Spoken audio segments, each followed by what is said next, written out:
আপুনি মোৰ মুখখনলৈ চাই কি ভাবিছে? মই কিবা অশ্লীল কথা ক'বলৈ ওলাইছোঁ? আচলতে অশ্লীলতা শব্দটো আমাৰ মগজুত ইমান গভীৰভাৱে সোমাই আছে যে মই এতিয়া যিটো শব্দ ক'ম, সেই শব্দটো শুনাৰ পাছত আপোনাৰ গা নোম শিয়ৰি উঠিব। বহুতৰে খোৱা আঞ্জা ডিঙিত লাগি ধৰিব। শব্দটো হৈছে ঋতুস্ৰাৱ, যাক ইংৰাজীত কোৱা হয় মেনচুৰেশ্যন, অসমীয়া ভাষাত মহিলাৰ মাহেকীয়া তেজ। অস্বস্তি লাগিছে চাগে, নহয়নে? কাণখন চাগে গৰম উঠিছে। স্ক্ৰীণখন স্ক্ৰল কৰি আঁতৰি যাব মন গৈছে। ইমান সোনকালে আঁতৰি নাযাব। আজি মই আপোনাৰ এই অস্বস্তিটো ধৰি ৰাখিম আৰু সমাজৰ চোতাললৈ লৈ যাম, য'ত অসমীয়া সমাজে এটা ডাঙৰ ভণ্ডামি কৰে। সেইটো হৈছে তোলনি বিয়া। প্ৰথমতে আমি ইয়াৰ বিজ্ঞান জানি লওঁ। কি হয়? সাধাৰণ কথা, এগৰাকী 10 বা 12 বছৰীয়া কণমানি ছোৱালী, তাইৰ শৰীৰত এটা বায়'লজিকেল পৰিৱৰ্তন আহে। এনক্ৰাইন নামৰ গ্ৰন্থিটোৰ পৰা হৰম'ন ক্ষৰণ হয় আৰু ডিম্বাশয় সক্ৰিয় হয় আৰু তাইৰ শৰীৰৰ পৰা প্ৰথমবাৰৰ বাবে তেজ ওলায়।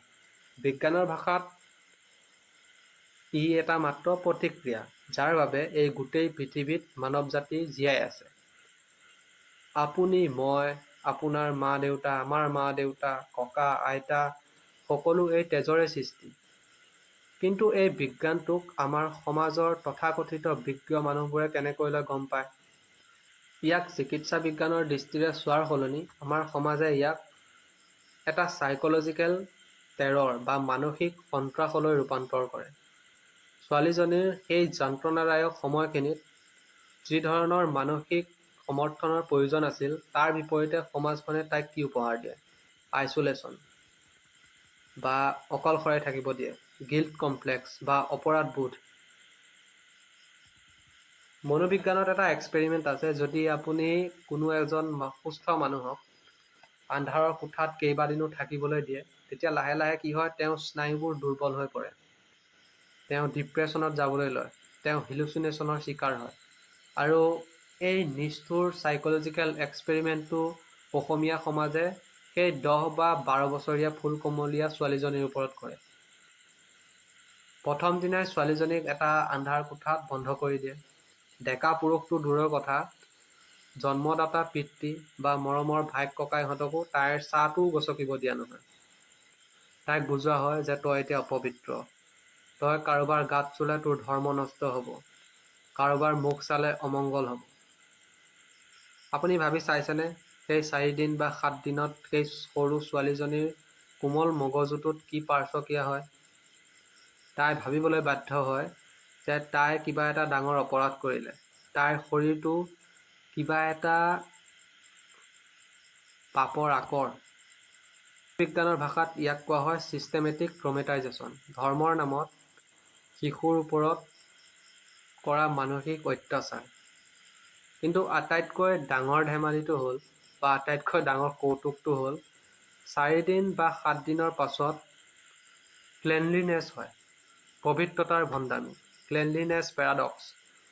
ছোৱালীজনী 1 ঘণ্টা আগলৈকে ইমানেই অপবিত্ৰ আছিল যে তাইৰ ছাঁটো চুলেও পাপ হৈছিল। কিন্তু 7 দিনৰ দিনা ৰাতিপুৱাই পেহী মাহীহঁতে তাইক চোতাললৈ উলিয়াই আনে, দুটোপালমান হালধি লগাই দিয়ে, কলগছৰ গুৰিত 4 টেকেলি পানী ঢালি দিয়ে।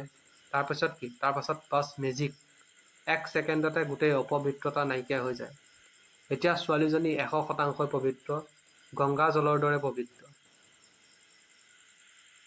কি অদ্ভুত কথা! যিটো তেজক লৈ আপোনালোকে ইমান দেৰি লুকা-ভাকু খেলি আছিল, এতিয়া সেই অপবিত্ৰতা ইমান দুৰ্বল হৈ পৰিল যে 4 টেকেলি পানীত উটি গ'ল। তাৰ পাছত কি কৰে? তাৰ পাছত হয় কনজাম্পশ্যন আৰু কনজাম্পশ্যন, অৰ্থাৎ প্ৰদৰ্শনকামিতা। গোটেই গাঁৱৰ মানুহক নিমন্ত্ৰণ দিব, ৰাইজক মাতি মাছ-মাংস খোৱা হ'ব আৰু মাইক লগাই বিয়াৰ গান বজোৱা হ'ব। লাখ লাখ টকা খৰচ কৰিব, ঢোল কোবাই ৰাইজক জনাব, ৰাইজ চাওক। আচলতে এইটো মাৰ্কেটিঙৰ দৰে হয় যে ৰাইজ চাওক, মোৰ ছোৱালী বা আমাৰ ছোৱালী আজি তুলনি হৈছে, তাইৰ প্ৰথম তেজ ওলাইছে, এতিয়া তাইৰ সন্তান জন্ম দিব পৰা কেপাচিটিত আহি গ'ল। আচলতে এইবোৰ কথা হৈছে ব্যক্তিগত কথা, ৰাইজক ঢোল পিটি শুনোৱা কথা নহয়। লাজৰ কথা এইবোৰ। কিন্তু আমাৰ মানুহে কি কৰে? মেলা পাতে। আচলতে এইটো ধৰ্ম নহয়, সমাজ নহয়, এইটো হৈছে কালেক্টিভ হিপক্ৰেচি বা সামূহিক ভণ্ডামি।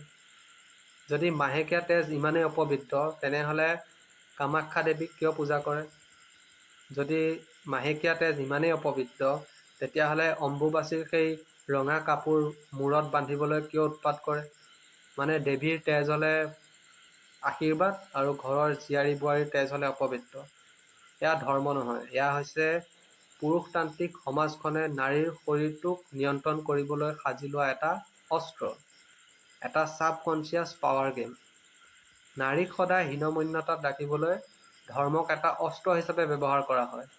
তুলনি বিয়া পাতক, আপত্তি নাই, যি কৰে কৰি থাকক, আপোনাৰ টকা। কিন্তু ছোৱালীজনী ডাঙৰ হৈছে, অপবিত্ৰতাৰ নামত যি মানসিক নিৰ্যাতন দিয়ে সেইটো বন্ধ কৰক। সেইটো বন্ধ কৰক আৰু তাইক আন্ধাৰৰ কোঠাত বন্দী কৰাৰ সলনি চেনিটেৰী পেড ব্যৱহাৰ কৰিব শিকাওক। তাইক এইটো কওক যে এই শৰীৰটোৱে সৃষ্টিৰ আধাৰ। এতিয়া কি হ'ল? অস্বস্তি লাগিছে চাগে, মোৰ কথা শুনি খং উঠিছে চাগে যে ই আমাৰ পৰম্পৰা ধ্বংস কৰিবলৈ আছে, অপমান কৰিছে। যদি আপোনাৰ খং উঠিছে তেন্তে বুজি লওক, আপুনি এতিয়াও সেই পুৰণি আৱৰ্জনাৰ আন্ধাৰৰ কোঠাটোতে বন্দী হৈ আছে। আপোনাৰ চিন্তাৰ তুলনি বিয়া এতিয়াও হোৱাই নাই। আপোনাৰ মগজুটো এতিয়াও অপবিত্ৰ হৈ আছে। আৰু এই সমাজৰ ভণ্ড মৌনতা ভাঙিবলৈ মই এনেকৈয়ে কৈ যাম। বাকী সিদ্ধান্ত আপোনাৰ, আপুনি সাৰ পাব নে মৰাশৰ দৰে পৰি থাকিব।